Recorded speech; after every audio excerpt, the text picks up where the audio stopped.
Hi, this is another tutorial on Weaver. And today's topic should have been managing junk, but that's not the nice way to say it, so we'll call it managing lots of documents. I'll show you how to do labels, I'll show you how to do filtering, and to do folders. Here we have a workspace, and in this workspace we happen to have a large number of documents. And this will happen from time to time. The list goes on. Documents are shown normally in order of most recently updated. And that's usually the way you want to see things. You generally want to see what's been changed, and the documents that you want to see will appear at the top that way. But again, when you have a long list of documents, you need to go back and see some of the old documents. It can be kind of hard to read all through this. So the first technique you want to know is about filtering. There's a filter box here, and if you know anything about the name of the document, you can type it in. So if you know there's something about Google in here, you just type a few letters and suddenly that instantly appears in front of you. It's actually quite fast. If you know that there's a jar file in here somewhere, you type jar and those get selected. Also notice if I type HMRC, it's bringing up a list of documents here, but in many cases these appear in the description. So you're searching both the name of the document and the description, and it's blazingly fast. So that's why we don't offer sorting by name, because sorting by name doesn't really help you unless you're sure what it starts with, and then of course you could just type that letter in. But if you have a lot of documents, and there's a lot of people doing it, there's some other things you can do. Here's another workspace, and in this case it's sort of a development folder. We have a lot of documents, but what we've done here is we've made use of the labels. So let me show you how labels work. There's a tab for labels, and you click on that, and here's the list of the labels. The labels have to be set up in advance. They can be set up at any time, but you need to think and figure out what kinds of labels you want. This one has labels for release 1, 2, and 3, and it's got labels for specs and requirements.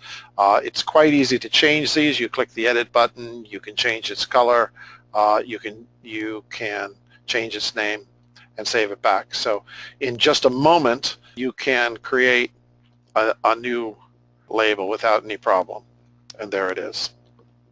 So back to the documents, we see that a lot of these have been tagged with labels, and you'll see some are tagged with release 1 and release 2 and user documents and requirements.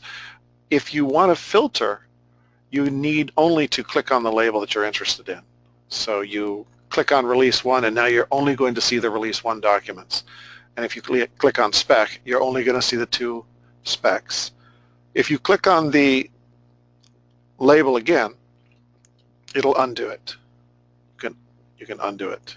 You can also pick the filter from the list of labels up here. So if you want to see all the specs, you can choose spec, and here you're seeing specs from multiple different releases. Now notice here at the top is a document which does not have any labels. So let me demonstrate how you would set a label on a document. You can go into here and edit the document details. That'll get you there, but there's a shortcut, and that is if you just click these little icons here, that takes you to the edit document details panel. Here's the little labels button, and you can choose moment, and you can choose release 3. Don't forget to press save changes.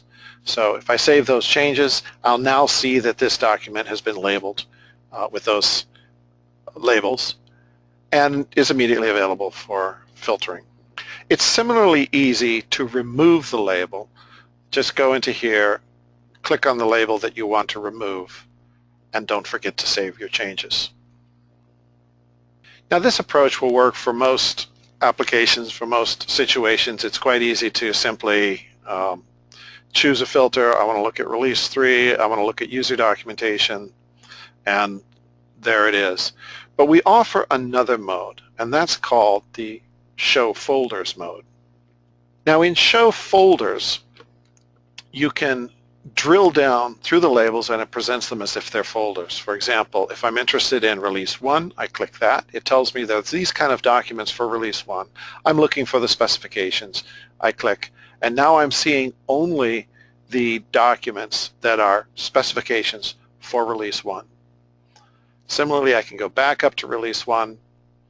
I can go back up to the main workspace. If I want to see all the specifications, I click on spec. Now notice there's nothing here because this approach only shows you exact matches with all of the labels.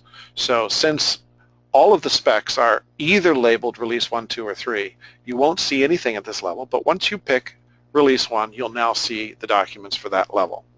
So if you have a large number of documents, this becomes an easy way to sort of browse around, and it's telling you what doesn't exist and what does exist. If you choose, for instance, this category of routine, you'll see that routine exists in release 1 and 2, and it doesn't exist in release 3. So it's pretty easy to find what does and doesn't exist. Of course, in this approach, when you're at the root, you're seeing only documents that have absolutely no labels on it. So we have here a Tuolumne Meadows Trailheads. I'm not sure what that document is doing in this project, but it clearly comes to the top when you use the folders method. So that's it. I've shown you how labels work, how you can set up labels, and you can apply labels to documents. I've shown you how you can filter documents according to their labels easily, multiple labels, and I've also shown you folder view, which presents labels as if they were document folders organized into a folder hierarchy, and it drills down and shows you only the exact matches with all of the labels you're looking for.